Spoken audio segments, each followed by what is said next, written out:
بینەرانی عزیزی کورسانی و سڵاوتان لەبێ من زریان ڕەحمانم گرنگترین هەواڵا بوریەکانی ئەمڕۆتان پێشکەشەکەم سەرەتاش بە ناونیشانەکان دەست پێ یەکەم. بەهای دینار بەرامبەر بە دۆلار ناجێگیرە 100 دلار نزیکەی 149,000 دیناری بەخۆیەوە بینی. ڕاوێژکاری سوودانی ئەڵێت ناجێگیری دینار کاتیە بە زووی بەرزە بێتەوە.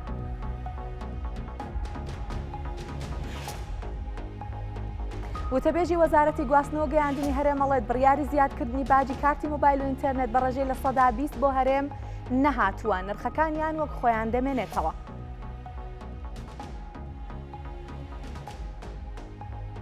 ساڵی 2025 لە شاری هەولێر دەست بەسەر 559 تۆن مەوادی مادەبماوە بەسەر چواگیراوە، 1619 شوێنیش سزای داراییان بەسەرا سەپاوە. لە 9 مانگا بە بەهای 4 ملیار و 982 ملیۆن دلار مامەڵەی بازرگانی لە نێوان گومرگەکانی پارێزگای سنە و هەرێمی کوردستان ئەنجام درراوە.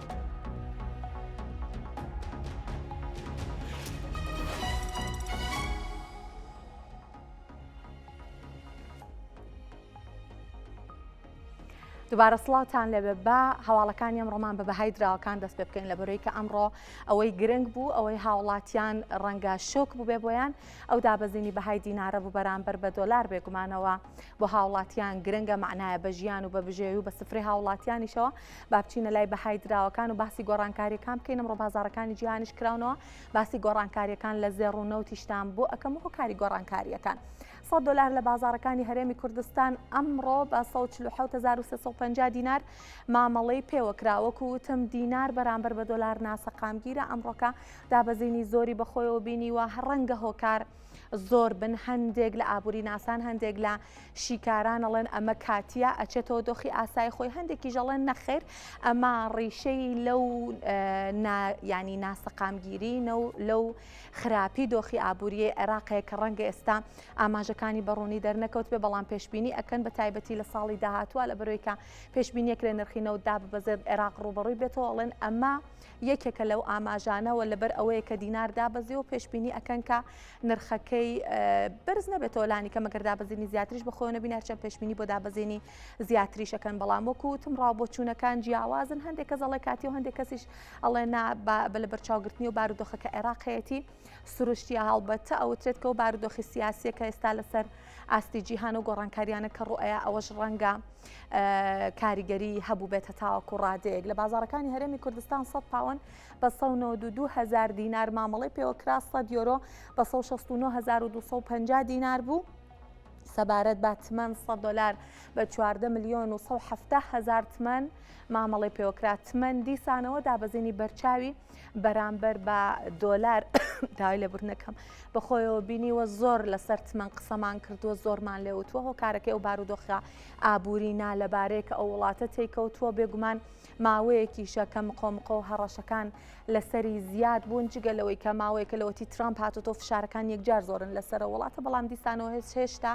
نیگەرانی هەیە لە بارودۆخی ئابووری ئەو وڵاتە، نیگەرانی هەیە لەوەی کە بەریەکەوتن دیسانەوە ڕووباتەوە وەگەوەی کە لە ماوەی ساڵی ڕابردووە بینیمان و ئەوە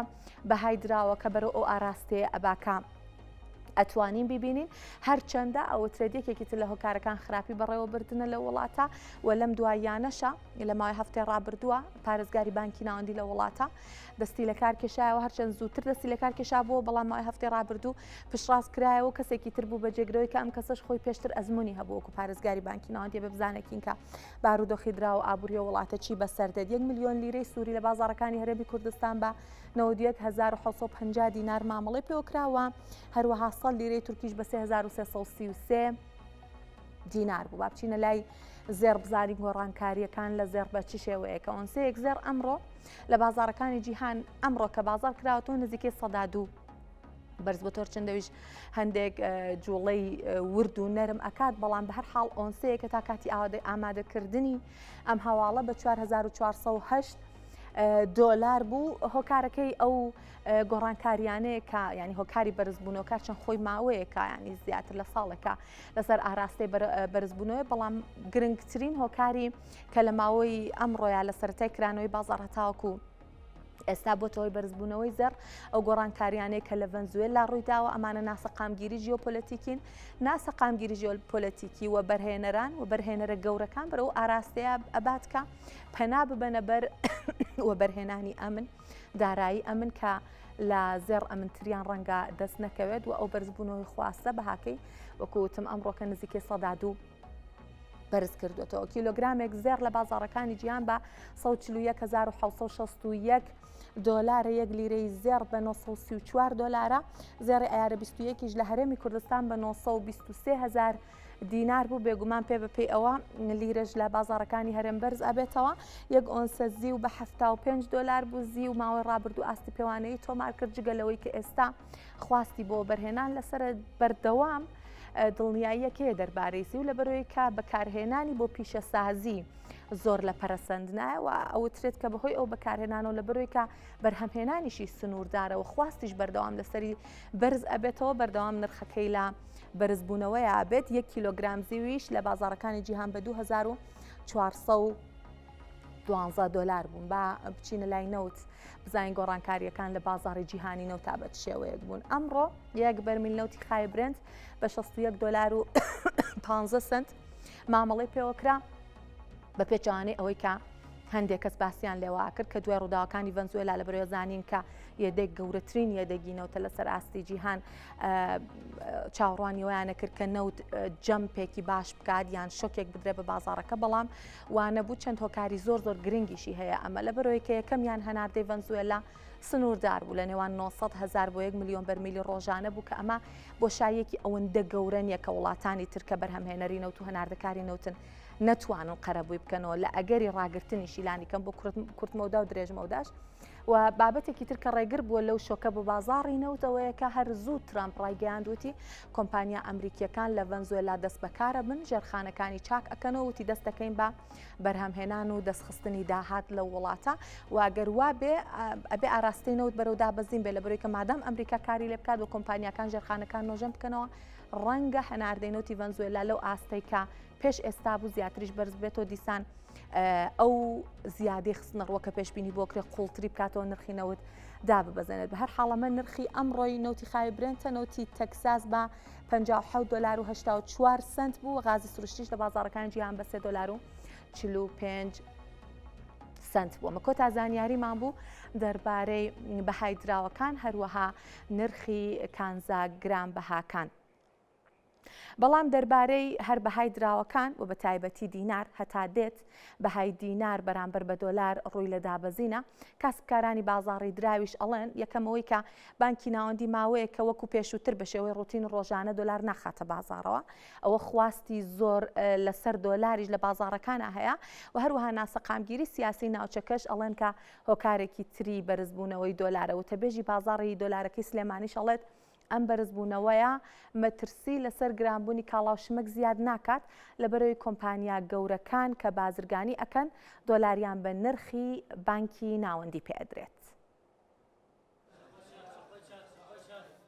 بازاڕی دراوی سلێمانیە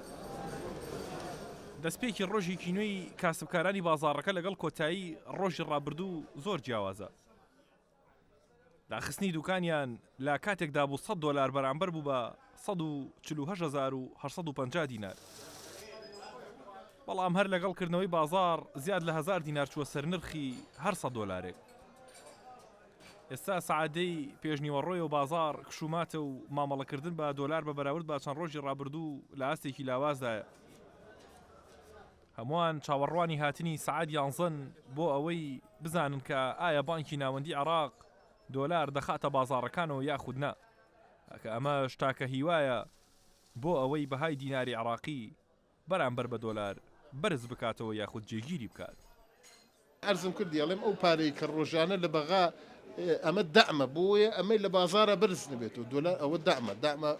بۆی لە بازارە خواردن و شتومەخ و کاڵا و دۆلاروانە بەرز نبێتەوە دۆلارەکە بەدەست جانبازەوە جانباز حەزەکە 1000 دینار 2000 دینارم ڕۆبیە بەخێر بەیانی کە دەعمەکە هەبوو ئەرز بازاری تێر کرد طبیعیە بێتەوە ئاساییە بێتەوە اینجا خۆی سەری دۆلاریش بە تەواوەتی بەڕاستی لای من 150 ستاندارە. ئێستا سعاد یانزەی پێشنیوەڕۆی دوای چاوەڕوانی بانکی ناوەندی هیچ بڕە دۆلارێکی نەخستە بازاڕەکانەوە تاکە دەڕوات بازاڕەکەش زیاتر ناجێگیری بەخۆیەوە دەبینێت بەهای دینار 1000 بۆ 1500 دیناری دیکە بەرامبەر بە دۆلاری لەدەستدا تا کاتی ئامادەکردنی ئەم راپۆرتەش 100 دۆلار گەیشتە نزیکەی 148,000 دینار و وتەبێژی بازاری دراوی سلێمانیش دەڵێت چاوەڕوانی بەرزبوونەوەی زیاترن بەڵام ڕێکارەکانی بانکی ناوەندی با پێدانی دۆلار با 132,000 بە بازرگانان ڕێگری لە بەرزبوونەوەی کاڵە و شمەک دەکات. ئێستاشە پێشبینیەکەم دۆلار ئاراستەکە ڕوو لە بەرزبوونە و پێشبینی 150,000ەکەم بیبینێت چکە ئەنی پێشتر ئەنی شیکردنەوەی واکرە کە بۆی پشووی سەری ساڵ و گەشت و سەفەری هاوڵاتیان خواستێکی زۆر لە 100 دۆلار دروست بوو ئێستا خۆێستاوە بانکەکان کرانەوە و پشووی فەرمی تەوا بوو ئەم خواستە چییە لە 100 دۆلاری ئەمیشی دروست بوو بەڵێ خواستێکی ناسروشی هەیە لەسەر بازار بەڕاستی ئەویش دەرهاویشتەی ئەو دۆخە سیاسی و ئابووریە کە ئێستا هەیە لە ناوچەکە. سەرڕێیەم بەرزبوونەوەی بەهای دۆلار بەرامبەر بە دیناری عراقی بەڵام تاوەکو ئێستا لەلایەن بانکی ناوەندیەوە هیچ هەوڵێکی جددی بۆ جێگیرکردن یاخود ڕێگریکردن لە بەرزبوونەوەی زیاتری دۆلار نەگیراوەتە بەر.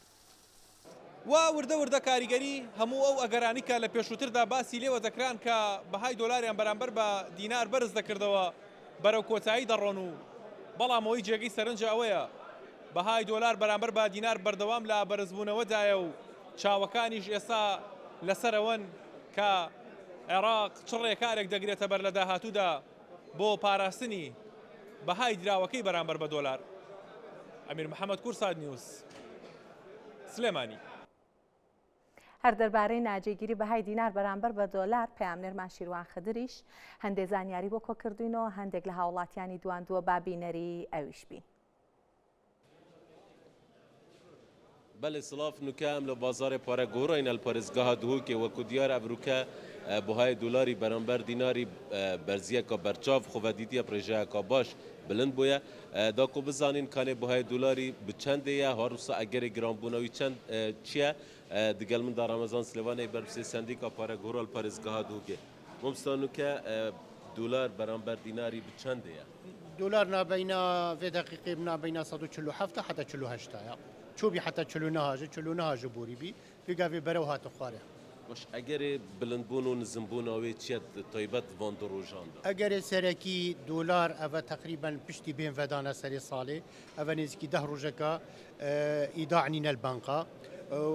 وديار بي روجا بينج بهيفي افروكا ايداع دس بي بكتفا بس افروكا جي ايداع دس بي نكج بر هندي دولار جرام بي واف الوزيت في قابل ايراني جك بهرابتري امزاني قال كلو بلش ايراني تين وقت الوزي الهرج هكي تشيبتن بازرگانا خدانه كومبانيانا دفت افي باري خو كوم كتفا اف بارا ودليل سر هندي جي في قابل دولار البغداد جران ترج الكردستاني البغداد جران بالدولار بشتينجل دمجكي جران مش اف جراني ونزميه دیا بردوام بیتیان د استقراری که خوابینی. حزر من هکا ایداع دست بکرده احتمالات في اسبوعي دن اسبوع عابد دست بكتفا دولار جارك عادي بيجم دي زفرتا بهاي خوي برينوكا مش هبونا دولاري طيبات نافوازاري دا قالك هيا يانجي او جي اجرك كو بلند دولار همي وقتها هي وبهمي سعر خلقيه فير بيكرن فروتني بيت كتل بس تخش بله اروى كو ديار كو بهاي دولاري حتى كا افروكا دا بويا 147,000 كو بربسه سندیکا پارا گورال دو کیش دا دیار کرن حتی کو چلونه هاجی چوبو چند اگر کابوینا کو بهای دلاری بلند بویا و کو اوی دا دیار کرن اگر هاتو معاملین خلقی هم دناف بانقادا هم جین بازرگانا دناف بانقادا هات نبره و برونو جاره کدی دلار بدس بازرگانا کفت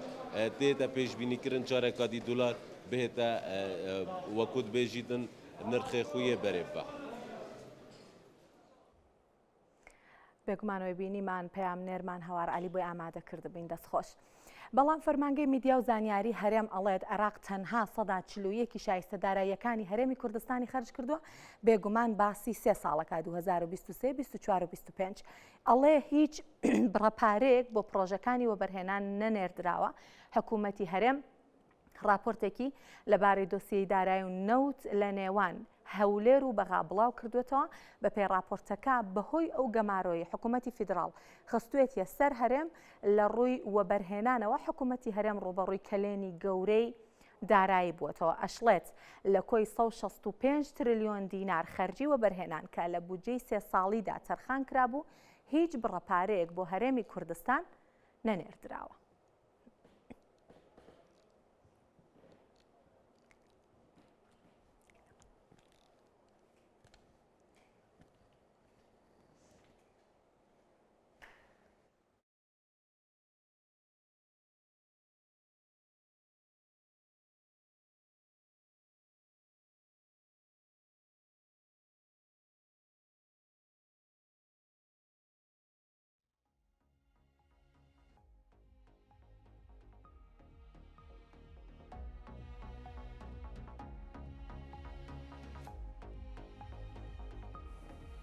لێرە بەداتاو ژمارە باسی ئەو شایستەداراییانە ئەکەین کە ئەوترێ لە 3 ساڵە تەنها 141 نێردراوە بۆ هەرێمی کوردستان. هەرێمی کوردستانی بە تەواوەتی لەو بودجەیە کە مافی خۆیەتی و حەقی خۆیەتی بۆ بەرهێنان بۆ ئاوادانکردنەوە بێبەشکراوە بێبەریکراوە. با لێرە داتاو زانیاریەکان ژمارەکان وەربگرین بە وردی بزانێکین چیمان پێڵن بۆ ئەم 3 ساڵە بەپێی ئەو راپۆرتە. فەرمانگەی میدیا و زانیاری بێگومان بڵاوی کردووەتەوە ئەڵێت بە پوختە بە ژمارە لە ماوەی 3 ساڵات تەنها 141 شایستەداراییەکانی حکوومەتی هەرێمی کوردستان خەرج کراوە. بێگومان شاراوە نیە کە ڕەنگە هەمومان باش بزانین ئەگەر نەڵین هەمووی کە حتمما هەمووشی بۆ موچەی موچەخۆرانی هەرێمی کوردستان هاتووە موچەی موچەخۆران نێردراوە ئەوەی کە پەیوەستە بۆ بەرهێنانەوە هیچی بۆ هەرێمی کوردستان خەرج نەکراوە. ئەڵێ پارەی پرۆژەکانی وەبەرهێنان 100 نێردراوە واتە هیچ پارەیەک بۆ وەبەرهێنان بۆ هەرێمی کوردستان خەرج نەکراوە کە بێگومان شاراوە نیە ئەمە لە بودجەیە بۆ هەرێمی کوردستان دیاری کراوە پێناسە کراوە بەڵامەوەی کە هاتووە تەنها بۆ موچەی موچەخۆرانی هەرێمی کوردستان بووە. لە راپۆرتەکەیە بە دیاریکراوی ئەڵێ هەرێم ڕوبەڕووی گەمارۆی وەبەرهێنان و کەلێنی گەورەی دارایی بووەتەوە واتە بەهۆی نەناردنی ئەو پارەیە کە پێویستە تەرخان بکرێت بۆ بەرهێنان لە هەرێمی کوردستان. لە هەرێمی کوردستان ئەگەر شتێکیش کرابێ ڕەنگە بپارە بوو داهاتە ناوخۆی یەکرابێت وە ئەگەر ئەو بەشە بودجەی خۆی بۆ بەهاتایە ڕەنگە بکرایە کاری زیاتریش بۆ ئاوادانی لە ڕێوە بەرهێنانەوە بۆ هەرێمی کوردستان بکرایە. کۆی شایستەی هەرێم لە راپۆرتەکە باس لەوە کات کە بێگومان ئەویش وەکو باسم کرد بۆ 3 ساڵ 58 تریلیۆن و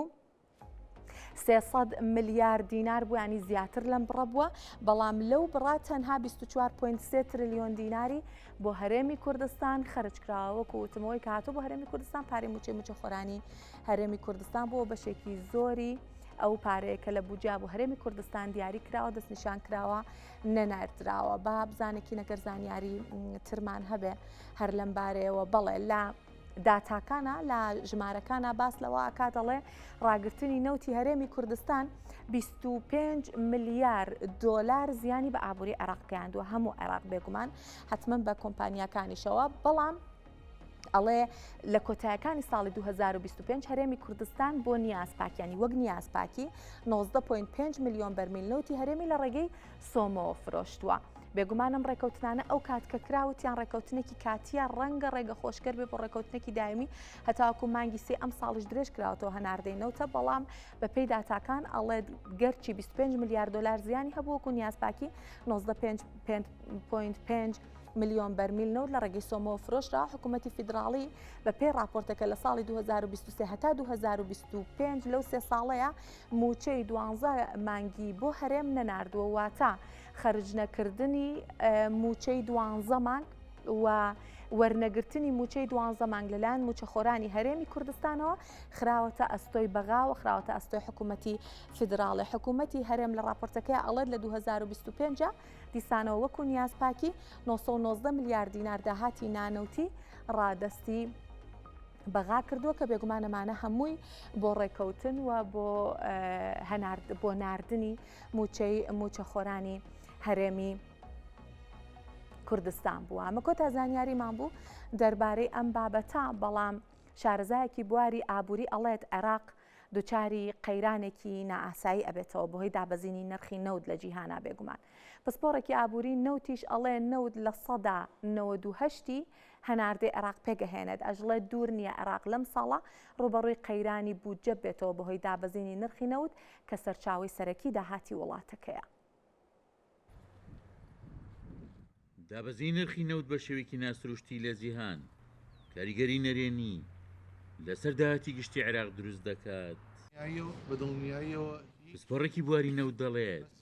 بەوەی دابەزی نرخی نەوتەوە عێراق دووچاری قەیرانێکی نائاسایی دەبێتەوە. زیاد لە سا 90 بۆ لە سا 95 احتیمادی کولیمان لەسەر نەوتە. ئەمە شوال واکە ئەگەر بێت و لەم سعرەیە ئێستا زیاتر دابەزێت کە ئێستا دەوروبەری 6 دلار بوار بەرمیلێک زیاتر بێتە خوارەوە ئەبێ حکوومەتی عێراق بە تایبەت حکوومەتی ئایندەی ئێستا کە لەم چەند مانگە تەشکیلە بێ ئەبێ پێداچوونەیە بە وەزعی دارایی عێراق بکات ئەویش لەبەرەوەی بە تەئکید تاسیرەکە سەر قەبارەی وەبەرهێنانی بە تایبەت لە کەرتی نەوت و غازی لە هەموو عێراق و بەهرێمی کوردستانیشەوە ئەوە کاریگەری لەسەر بازارە بێ کاریگەری لەسەر هەوڵاتیانە بێ و کاریگەری لەسەر هەموو سێکتەرەکانە بێ لەو کاتەیە ئەبێ بانکی مرکزی بانکی ناوەندی تەداخولکە بێتە ناو مۆزوعە چونکە یەدەکی احتیاطی پارە لە عێراق کەمە بێتەوە لەبەرەوەی بەدڵنیایەوە لە سا 95 واریداتمان لەسەر ئەوە بێ ئەویش کەم بێتەوە تەسیری زۆرە بێ. ئابووری ناسێکیش پێی وایە عێراق وەک دووەم گەورەترین بەرهەمێنەری نەوت لە ئۆپیک لەم ساڵدا ڕوبەڕووی قەیرانێکی دارایی گەورە دەبێتەوە.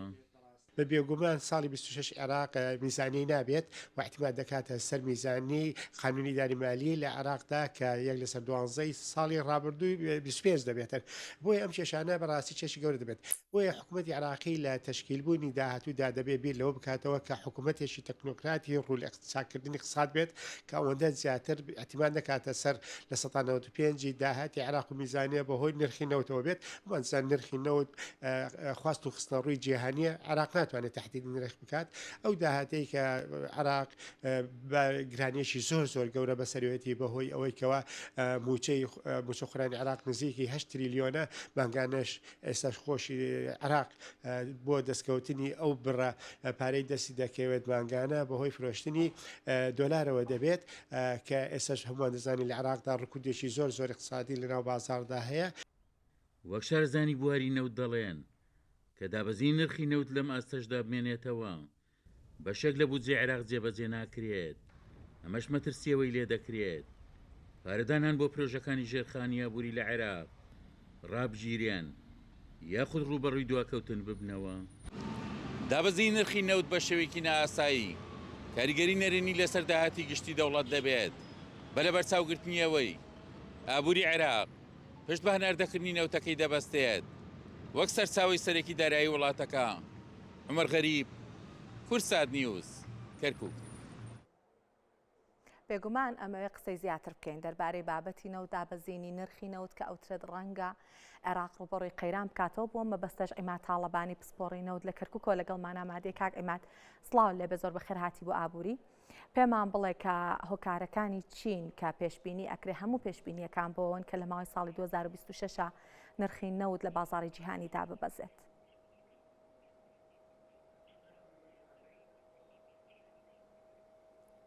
زۆر سپاسان دەکەم پێشەچی دەربارەی نرخی نەوت و دابەزینی نرخی نەوت بە دڵنیاییەوە کاریگەری بێتە سەر هەموو. کاک ئیماد ئەگەر گوێت لێمە با من پرسیارەکەم دووبارە بکەمەوە. کاک ئیماد پرسیارەکەمەوە بوو کە هۆکاری چییە؟ هەموو پێشبینیەکان باس لەوە ئەکەن کە لە ماوەی ساڵی 2026 نرخی نەوت داببەزێت.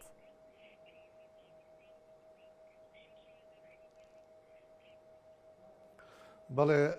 نرخی نەوت ئەم دابەزینی کە ئێستا ئەیبینین تا ڕادەیەک تۆزێک دابەزیوە گەیشتۆتە 6 دلار و کەمتریشتە 6 دلار. ئەمە ئەگەر بەم پێشهاتەی ئێستا بێ بە پێشهاتە نێودەوڵەتیەکان بێ کە ئەو ئەزمەی کە ئێستا لە ڤەنزوێلا دروست بووە ئەمە هۆکارێکی سەرەکیە ئێستا لەوانەیە بۆ چەند دۆلاری تریش دابەزێ. ئەمە لەلایەکەوەکو بابەتی جیهانی بابەتی ناوخۆیی عێراقیش خۆمان نەزانین عێراق ئێستا بەرەو حکوومەتێکی تازاڕوە حکوومەتێک ئەم حکوومەتی ئێستا هەیە حکوومەتێکی کاربەڕێکەرە حکوومەتی تازە دێتەکایەوە لەم یەک دوو مانگە ئەوجا چۆنێتی مامەڵەکردنی ئەم حکوومەتە لەگەڵ سیاسەتی ئێستایی نەوتی جیهانە ئەوە ئەسەلمێنێ و ئایا نەوت سعری نەوت جێگیرە بێ یاخود بەرزە بێتەوە دا ئەبەزێ ئەکەوێتە سەر چۆنێتی مامەڵەکردنی حکومەتی تازە لەگەڵ ئەم پێشهاتە تازانی کە ئێستا بە تایبەت لە ویلایەتە یەکگرتووەکانی ئەمریکا چەندها پێشنیاریان کردووە بۆ حکومەتی تازەی بەغا بۆ ئەوەی کە وەزعی عێراق بەرەو داڕمان نەڕوە بەهای دۆلار جێگیر بێت بوجانەوەیکی مێژووی ڕووبکاتە عێراق. باشە کاک ئیماد لە ئەگەری دابەزینی ینی نرخی نەوت ڕۆڵی ئەمریکا چی ئەبێ ڕۆڵی ئۆپیک پلس و هەروەها گۆڕانکاریە جیۆپۆلیتیکیەکان چێ بێ لەم دابەزینە بێگومان ئەمریکا وڵاتێکە کە ئەوێت نرخی نەوت دابەزێت بە پێچوانەوە ئۆپیک پلس ینی بە پێچوانی ئەوە حەزەکات کە نرخی نەوت بەرز ببێتەوە ڕۆڵی ئەمانە چۆن ئەبێت لە دیاریکردنی نرخی نەوت تا لەم ساڵە.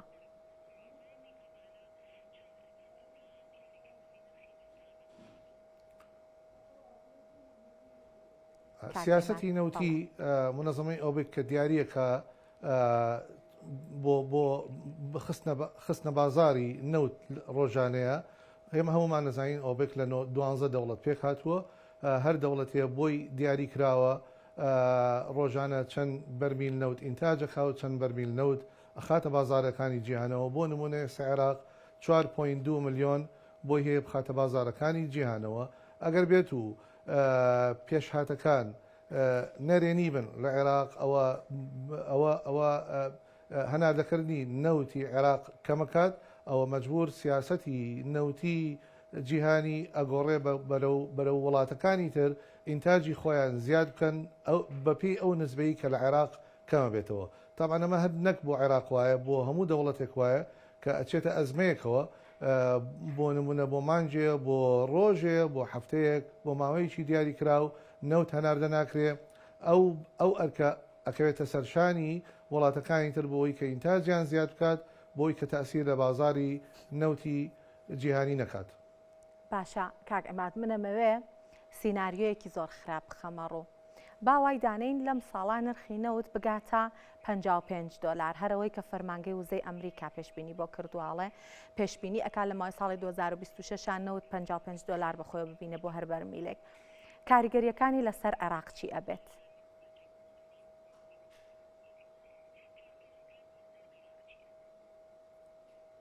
ئەگەر نەوت بگاتە 55 دلار و یا کەمتریش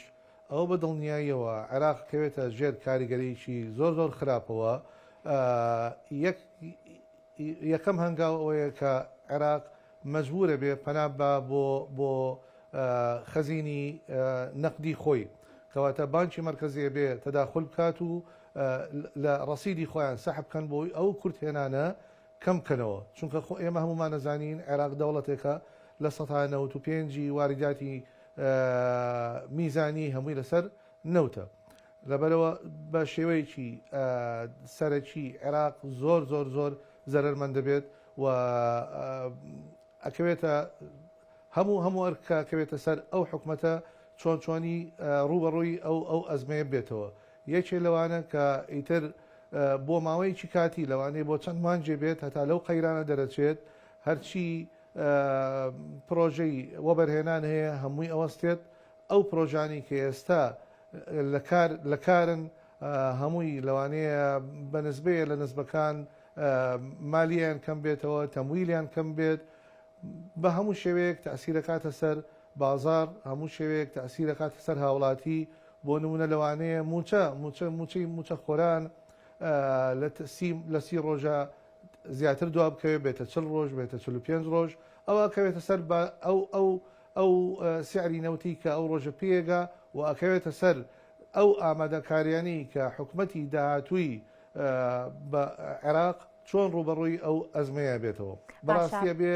ئەم حکومەتی کە ئێستا هەیە کە ماوەیەکی کەمی ماوە و ئەو حکومەتی کە دروستە بێت پلانێکی تۆکمەیان هەبێت بۆی کە ڕوبەڕووی ئەو بنەوە چونکە ئاماژەکان ئەوەیە نەوت کە دابەزێ بۆ 55 و لەوانەیە بۆ کەمتریش بێت ئەو کاتە ئەبێ عێراق بەرنامەی خۆی هەبێ بەداخەوە عێراق لە وڵاتانەیە تا ئێستا لە چەندەها ئەزمەی تریش بینیمان ساڵانی پێشوو کە نەوت دابەزیە 50 دلار کەمتر و 20 دلار و 30 دلار ڕوبەڕووی ئەزمەیەکی اقتصادی زۆر گەورە بووە بەرامبەرەوە چەندەها وڵاتمان هەیە بینین خۆیان ئامادەکەن بۆ حاڵەتی چی نەخوازراوی ئاوها یەک لە وڵاتانە من لە بیرمە فەنزوێلە ئەو فەنزوێلایی کە ئێستا لە قەیرانایە لە کاتی خۆی کە نەوت دابەزی حسابی میزانی خۆیان ڕاگرت لە $6 یعنی حسابی وایە نەکرد نەوت بە $6 لە کاتێکان نەوت لە بازار چووە $100 و $100. چەندەها وڵاتی تریش هەیە وەکو نمونە لە بەردەستمانایە بە ڕقەم و بەداتە ئەو وڵاتانە زەرەر ناکەن بەڵام ئەم وڵاتانی کە وەکو عێراق بەداخەوە خۆیان حازر نەکردووە بۆ پێشاتی ئاوا ئەکەونە قەیرانەوە هەرچەندە قەیرانەکەش کاتیە بێت بەڵام ئەکەونە قەیرانەوە. سپاس ئێمە تاڵەبانی پسپۆڕی نەوت کە لە کەرکووکۆ لەگەڵمان ئامادە بوون. سپاس بۆ زانیاریەکانتان. ماوەی 8 ڕۆژە بەهۆی بەفر و بەستەڵک جموجۆڵی بازرگانی و گەشتیاری لە دەروازەی سنووری حاجی ئۆمەران ئاستەنگی تێکەوتۆ، بەڵام ئەمڕۆ دوای 8 ڕۆژ جوڵەی بازرگانی و گەشتیاری لە دەروازەکە ئاسایی بووەتەوە. لەم بارەیەوە ئیسماعیل عوسمان پەیام نێرمان زانیاری بۆ بەدەستخستوین بابی نەریبی. ئێمە لە بەردەم دەروازەی سنووری حاجی ئۆمەرانین. ئەو دەروازە سنووریەی کە ماوەی 8 ڕۆژی ڕابردوو بەهۆی بەفر و کڕێوە و یاخود بڵێن سەرما و بەستەڵک لە بەردەم جموجۆڵی بازرگانی و تەنانەت بەشێکی گەشتیاریش داخرابوو. ئەمڕۆ دوای 8 ڕۆژ ئەو دەروازە سنووریە لە بەردەم جموجۆڵە بازرگانیەکان کراوەتەوە کە بەپێی و ئامارانەی کە هەنە لە ماوەی 8 ڕۆژی ڕابردوو کە هیچ جموجۆڵێکی بازرگانی تێدا نەکراوە، بەڵکو هەندێک لەو ئۆتۆمبیلە بار هەڵگرانەی کە بۆ ماوەی پێش بەفربارینەکە لە ناو ساحەی حاجی ئۆمەران تەمەرچین کە بڵێن دەروازەی سنووری نێوان هەردوو کۆماری ئیسلامی ئێران و هەرێمی کوردستانە لەوێ مابوونەوە. تەنیا ئەوانە لە ماوەی 2 ڕۆژی ڕابردوو کاڵاو کەلوپەل و خواردەمەنی و کەرستەی بیناسازی کە هەبوو ئەوانە تەنیا هاتوونەتە دەرەوە یاخود بڵێن ڕێگایان بۆ کراوەتەوە. بەو پێیکە ڕێژەیەکی زۆری بەفربارین لێرە تۆمارکراوە بە پێی ئامارەکانی تیمەکانی بەفڕاماڵین کەسەر بە بەڕێوەبەتی چاکردنەوە پاراستن و ڕێگاوبانی سۆرانن ئاماژە ئەکەن لە کۆی ئەو هەفتەی شەپۆڵە بەفربارینەکەی هەرێمی کوردستانی گرتەوە تەنیا لە دەروازەی سنووری حاجی ئۆمەران لەسەر ڕێگا سەرچیەکەی 3 متر و 7 سانتیم بەفریان لاداوە و زیاتر لە 156 تەن خوێ لەسەر ڕێگاکە بڵێن فەرش کراوە یا خوڕژێنراوە بۆ ئەوەی ڕێگا بگرن لە باستەڵک و یان ئەو ئەستنگانەی کە بۆ ڕێگاکە دروستە بێ بتوانن ڕێگری لێ بکەن بەهۆی ڕژاندنی خوێ لەسەر ڕێگای سەرچیەکان. بەگشتی ئەو ئامارانی کە لەبەردا دەستدا هەنا قەبارەی ئاڵوگۆڕە بازرگانیەکان لە دەروازەی سنووری حاجی ئۆمەران و بگرە هەموو دەروازەکانی هەرێم و تا عێراقیش بە پێی ئەو ئامارەی یاخود ئەو زانیاریانەی کە هەوردە و هەناردەکردنی هەرێمی کوردستان ئاماژەی پێکردووە و پشت بەس بە زانیاریەکانی عێراقیش قەبارەی ئاڵوگۆڕی بازرگانی لە هەرێمی کوردستان و عێراق و لەگەڵ ئێران یان کۆماری ئیسلامی ئێران زیاتر بووە لە $4 ملیار لە ساڵی 2023. لە ساڵی 2024 تاڕادەیەک بەرز بۆتەوە ئەو ڕێژەیە واتە لە $4 ملیار زیاتری کردووە، بەڵام تا ئێستا ئاماری 2025 ئاشکرانە کردووە واتە چەند کاتێک بڵێن بەسەر ساڵی نوێ تێپەڕ بووە تا ئێستا ئەو ئامارانە نەخراونەتە ڕوو واتە بەکۆی ئەو ئامارانی کە لە عێراق هەنا ئاڵوگۆڕە بازرگانیەکان کە لە $4 ملیار بووە هەرێمی کوردستان و عێراق لەگەڵ کۆماری ئیسلامی ئێران بەشێکی باش یان بەشێکی سەرەکی بەبەر دەروازەی سنووری حاجی ئۆمەرانەکەوی کە ڕۆژانە زیاتر لە 700 ئۆتۆمبیلی بار هەڵگر کاڵاو کەلوپەل و خواردەمەنی و هەروەها کەرستەی بیناسازی لە دەروازەی سنووری حاجی ئۆمەرانەوە دەگوازنەوە بۆ شارەکانی هەرێمی کوردستان و بگرە بەشێکی زۆری ناوەڕاست و خواری و عێراقیش و بەپێی و ئامارانەی کە هەنە ڕێژەیەکی زۆری ئۆتۆمبیلی بار هەڵگرەکان کە وەکو ترانزیت لە کۆماری ئیسلامی ئێرانەوە لە بەشێکی خواری و ئێرانەوە دێن ئۆتۆمبیل دێنن بۆ هەرێمی کوردستان یاخود لەوێ بۆ ناوڕاست و خواری و عێراق. ئەمەش ڕێژەیەکی زۆرەکە ئاماژە ئەکەن زیاتر لە 300,000 ئۆتۆمبیل لەو دەروازە سنووریە هاتۆتە هەرێمی کوردستان و بەڵام بەشێکی زۆریان بۆ ناوەڕاست و خواری و عێراق هەناردەکراون. واتە بە ڕێژەیەکی گشتی ئەو هەفتەیە یاخود بڵێن ئەو 8 ڕۆژەی کە دەروازەی سنووری حاجی ئۆمەران لە بەردەم کاری بازرگانی داخرا بوو بە ڕێژەیەکی زۆر بڵێن کاریگەری هەبووە لەسەر ئەو داهاتانی کە لەو دەروازە سنووریە و لە هەموو دەروازە سنووریەکانی هەرێمی کوردستان کە دێ بەهۆی بەفربارینیان ئەوستەنگانی دێنە بەردەم جموجۆڵە بازرگانیەکان و بەگشتی ئێستا ئاسایی بۆتەوە وەک ئەبینێن ئێستاوی لە دوامانەوە هەیە ئاڵوگۆڕە بازرگانیەکان دەست پێکراوەتەوە بەشێکی زۆری ئۆتۆمبیلی کە کاری ترانزیت ئەکەن کە ئاماژە ئەکەن 150 بۆ 200 ئۆتۆمبیلی بار دوار هەڵگەر ڕۆژانە بە ترانزیت لەو دەواازە سنووریە تێپەڕە بێ و بۆ وڵاتانی تر بڵند ئەڕوات و بەدەر لەوەش ئەوەی کە بەردەوامە جمجۆڵە بازرگانیەکان ئێستا هەم ئەوەی کە لە ئێرە ئەچێتە هەرێمی کوردستان و هەمیش ئێستاوی ئەبینها لە ئێرانەوە کاڵاو کە لوپەل و شتومەک لە ئێرانەوە دێنین بۆ هەرێمی کوردستان لێرەوە بە ڕێگای ئەو دەواازە سنووریە تێپەڕ دەبن و بەشێکیان بۆ هەرێمی کوردستان و بەشێکیان بۆ ناوەڕاست و خواروی عراقا واتە جمجۆڵە بازرگانیەکان دەستی پێکردێتەوە بەشێکی تریش کە ئەمەوێ باسی لێەوە بکەم گەشتیاری بۆ گەشتیاری لەو دەواازەیە بەردەوامی هەبوو بەردەوامی خەڵک وەکو گەشتیار هاتوچۆیە کرد بەڵام بە ڕێژەیەکی کەمتر واتە هەم دەواازەی تەمەرچین کە پەیوەستە بە حاجی ئۆمەران لە نێوان هەرێمی کوردستان و کۆماری ئیسلامی ئێران هەم ئەو گرفتی هاتوچۆی تێکەوت بوو بەهۆی زۆری ڕێژەی بەفر و هەمیش کەمتر هاوڵاتیان لە هەرێمی کوردستانەوە ئەڕۆیشتن بۆوێ هەر تایبەت بە سنووری ئیداری سۆران دەواازەیەکی تری سنووری لەگەڵ وڵاتی تورکایە کە دەواازەی زیێتە سنووری قەزای مێرگەسۆر هەر لە سنووری ئیداری سۆران ئەویشیان لە سەرەتەی بەفربارینەکە بۆ پێی ڕێژەیەکی زۆر بەفریش لەوێ باری بوو دەواازەکە لە بەردەم کاری بە گەشتیاری داخرابوواتە لەو دەوااز سنووریە تەنیا گەشتیاری هاتوچۆیە ئەویشیان داخرابوو بەڵام ئەمڕۆ بەڕسمی ئەو دەواازە سنوورش لە بەردەم گەشتیاران کراوەتەوە واتە بەفربارینەکە ئەو کاریگەریەی لەسەر جەمجۆڵە بازرگانی و گەشتیاریەکان لە هەردوو دەواازەی سنووری زێتێ و دەواازەی سنووری حاجی ئۆمەران لە ئێستادا کەم کردوتەوە واتە تەنیا گرفتەکان ئەوەی ماون ڕێگاکانن ڕێگا سەرچەکانەوەی کە بازرگانی تێدا ئەکرێ وەکو پێویستە ئێستا پاک نەکراونەتەوە بڵین قەراغ بڵێن ڕێگا سەرچەکان تا ئێستا ڕێژەیەکی زۆر بەفری لێە بڕیارە ئەم ڕۆژ هەڵمەتێکی گشتگیر لەسەر بە بڕێوەتی چاکردنەوە پاراستنی ڕێگاوبانی سۆران دەست پێ بکە لە دەواازەی سنووری حاجی ئۆمەران هەر لە چۆمانەوە تا برنم ئەو دەواازەیە ڕێگاکان فراوان بکرێت بۆ ئەوی هاوڵاتیان لێرەوە بتوان بە ئاسایی خۆیان هاتوچۆ بکەن و لە قەراغ بڵێن جادەکانیش لا بدەن و وەلاوەشەوە بازرگانی کە دێ بە ئاسایی بتوانێت تێپەڕ بێت.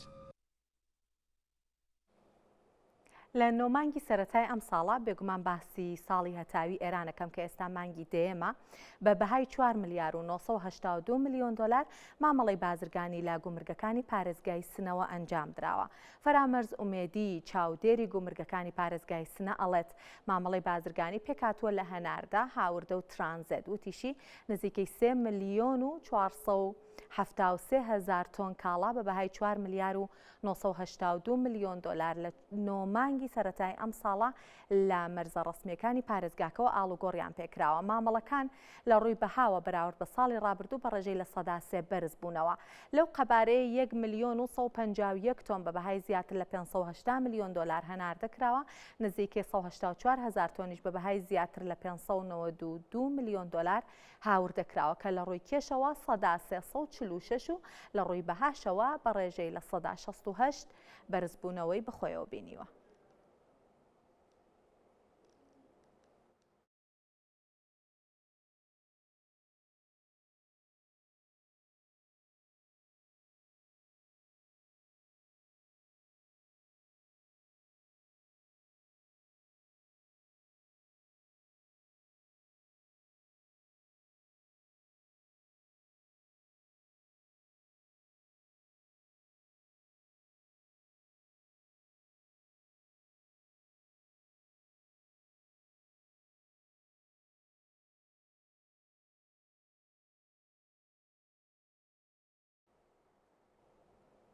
بێگومان ئەو دەواازە سنووریانە کە لە نێوان هەرێمی کوردستان و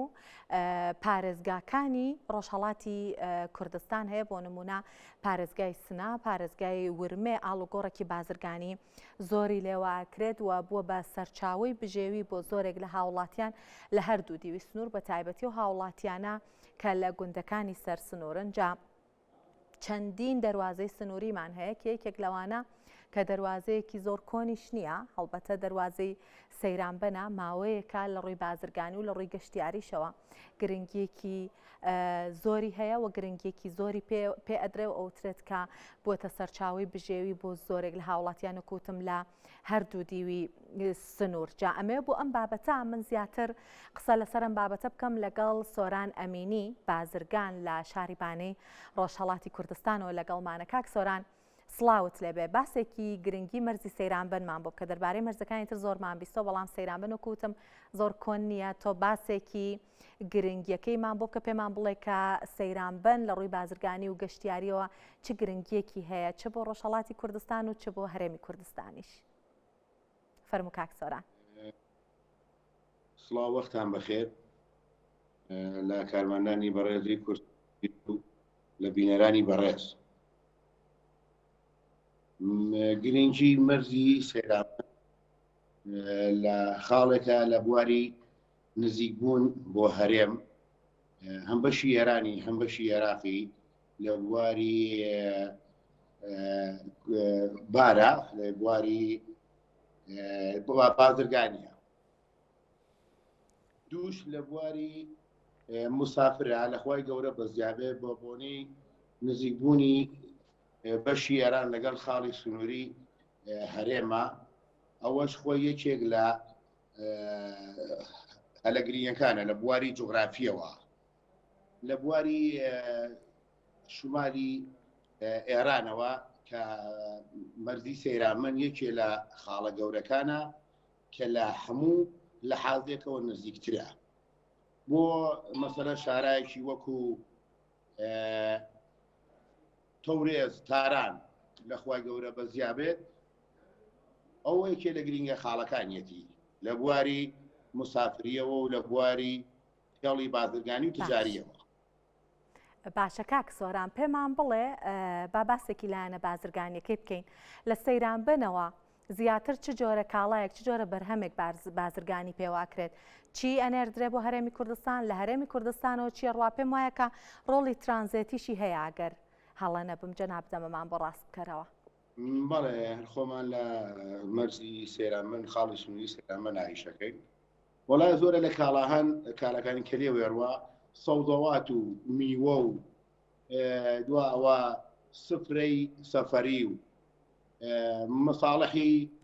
ساختمانی کەلوبەلی ساختمان وەکو کوکا وەکو خشت وەکو ئەم جۆرەشتانە وەکو ئاسن وەکو کەوش لەخوای گەورە بۆ زیابێت لە هەموو خاڵێکا تۆ بدەوێت کە کالایەکە لە ئێرانەوە بێتە خاڵی سنووری هەرێمەوە ئەتوانی ئیشی تیا بکەیت لە مەرزی سەیرامەنەوە هەر نوع کاڵایەک بێت. باشە باسێکی کاریگەریەکەیمان بۆ بکە کاک سۆران لەسەر بژێوی و گیرفانی هاوڵاتیان ئەم مەرزی سەیران بەنا چ جۆرە کارێکی ڕەخساندووە چ جۆرە هەلی کارێکی ڕەخساندووەوە بۆ چینێک هەلی کاری ڕەخساندووە کێ کاری لەیەکە؟ لەخوای گەورە بەزیابێ لە بواری سنووری ئەوەڵەن بەشی ئێرانەوە بڵێن هەلی کاری هەر نزیکی تقریبا 600 نەفەر کرێکاری تایە سایەق لەو لاوە بۆستێ دواوە خۆی بازدار نییە کە لێەوە دێ کەلوبەلی وردەشتا مەسەلەشتینە و ماڵاوە بۆستێ دوا هەروەها بۆ بەشی هەرێمیش هەر بەو شێوازەیە هەم لە بواری خۆشەویستانی سایەقەوە کە هێن نزیکی تقریبا 600 سیارەی تایە بە تاک و بە سکس و بە ئیڤا و بە دووتەنی و بە ترێلە و بە ترێلێ یەخساڵەوە ئەوە خۆی بژێوێکی گرینگە بۆ خاڵی هەرێمی کوردستان هەروە بۆ بەشی ئێرانی خۆمان لە خۆی بەزیابێت هەروە ئەوژە و گرنگیەی هەیە هەم بۆ کرێکار هەم بۆ سایەقەکانی بەشی ئێران کە هەر تەنها ئەوە نییە بڵێ هەربانێ لە خۆی بەزیابێت تەواوێکی ئێرانەگرێتەوە خۆشەویستێک لە جنوب بۆ باربارەکە وەکو بەندەر عەباس دێتە خاڵی سنووری بانە بارەکە خاڵەکە بزانە ئیسفادەیەکی بەو شێوازەی هەیە بۆ ئامە ئەمە نییە بڵێ بۆ تاچیە بۆ کەسێکە بۆ ئامە لە خوای بەزیابێت. ئەی باشە کاک سۆران باسێکی کێشەی ژێرخانەکان و ئاستەنگەکانمان بۆ بکە لە سەیران بن مەرزەکە ئازانین کە تازەیە و زۆر کۆن نییە پێمان بڵێ چ کێشەیەکیە لە ڕووی ژێرخانەوە ئاستەنگەکانتان چیە لە ڕووی بازرگانی زۆر مەرزێکی کۆنەیە ئاگادار ئێوە ببن کە وەختێکە خاڵی سنووری سەیرامەن باری گومرکی لێوە ڕۆشوە مەرزێکی وەکو مەریوان ڕێزم هەیە بۆی بەڵێ گەشتیاری بە شێوەی ڕسمی مەریوان وجودی نەبووە خاڵی سەیرامەن خاڵێکی زۆر کۆنا ینی خاڵێکی حدەقەل 55 ساڵ بە باڵایە کە ئیشی گومرکاتی تێکراوە وەلی بەداخەوە پەراوێز خراوە لە بەشی هەرێمەوە زۆریش ینی بێحەد پەراوێز خراوە یاری ئێستا وەختێکە خاڵی سنووری سەیرامەن مەرز بووە مەرزی مەریوان بە تاریخ و بە کات و ساتی خۆیەوە کە با لە مەرزیبانەوە گومرکرا بۆ بەشی هەرێم و بەشی عێراق مەرزێکی کا وەکو باشماق وەکو مەرزی سەیبی سەقڵ وجودی نەبووە کە مەرزی بانا بووە خوشکێک جان. زۆر باشە کاک سۆران، باشە پێمان بڵێ چی بکرێت بۆ ئەوەی کە کارەکانی فراوان بکرێت و پەرە بە مەرزەکە بدرێت؟ وەڵاهی ئێمە وەکو بازرگانانی بەشی ئێران داواکاریەکی لە بەڕێزان لە خۆشەویستان کاربەدەستانی خۆتان بەشی هەرێم کە بەڕاستی بە مەرزی بەشی خاڵی عێراق ڕابگەن لە بواری پەرەساندنەوە لە بواری گەورەکردنی مەرزەکەەوە دوا ئەوە دووسێ بار ئێمە دانیشتنمان بۆ لەگەڵ خۆشەویستانە لەو دی و لە بەشی عێراقا کە قەرار بەر ئەوە بوو کێشەیەکی زۆر زۆر گەورەی خاڵی سنووری بینی سەیران بن حەل و فەسڵ کرێ بەحسی سیارە هاتوچی بۆ مسافر خۆشەویستانی هەرێم ئەوان بە سیاری خوان من ئێمەش لە ئێرانەوە بە سیاری خۆمان بڕۆینە ناو خاکی عێراقەوە 2 جەلسە 3 جەلسە دانیشتنمان بۆ کرد بەداخەوە بەشی عێراق جوابێکی ئەسەخی ئێمەی نایەوە کە ئێمە هەستین بەرەو ئەو کارە بڕۆینە پێشەوە مشکلانە حەلکەین.